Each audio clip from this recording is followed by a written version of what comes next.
What is up, my beautiful viewers? Welcome back to vlog number 21. It's been 3 weeks. Let's go. As you guys can see in this episode, I am in Tinkercad with this designed object that I made for a 3D printing competition. Now, before I go into that, let me show you my really complicated, messy Tinkercad profile, which I am yet to delete the not wanted ones. And first off, I would like to tell you guys about the four, not including this one, the projects that I recently made. So as you guys can see right up on top here, there is a Tinker Easter event, which I made this egg transformer thingy that has a Buddha head, which I think is pretty interesting. So moving on to the next one, the Assassin's Creed Hidden Blade, as I talked about a few episodes before, and the Christmas Snowman, which I made a video on last year, so I will put the link in the description,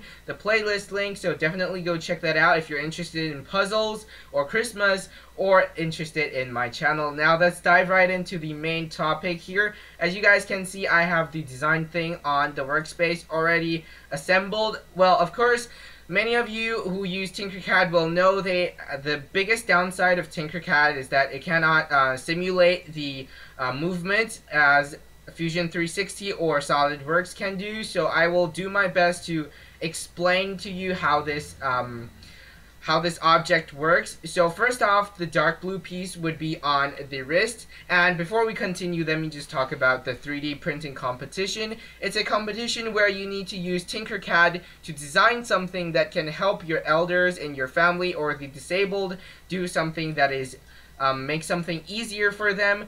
And recently there was a cold front that struck Taiwan, and my grandma had a teeny tiny stroke, so now her hand can only grip and not make precise finger movements. So that's why I designed this grip claw thingy, and I call it the Wolverine claws, because, you know, it's a claw and Wolverine has claws. So yeah, and moving on, as I said, dark blue piece goes on the wrist, and the dark green pieces are the pegs that keep it in place, that keep the main part so that it doesn't flop around, because if you just hold it, there's only the blue axle handle part, so if you only have that and not these two, it's gonna flop around. So we have that, and also it's locked in by these hexagonal shapes right here, so that you can decide what angle you want to put the wrist thing on, and also the main piece, so you can adjust that to your own hand.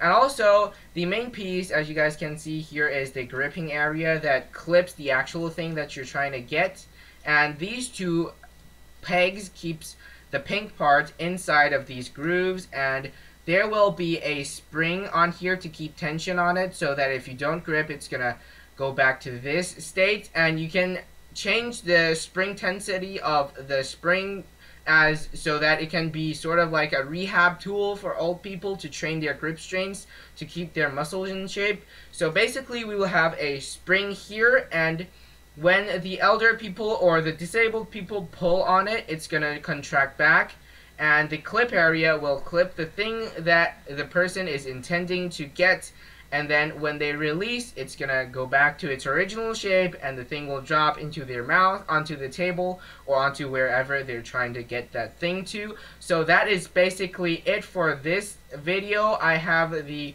parts over here for you guys to see, and yeah, we're in top 30 currently, and we still have the semifinals and finals to go. So wish us luck, and don't forget to like, comment, subscribe, and ring the bell in my channel. I will see you guys next time.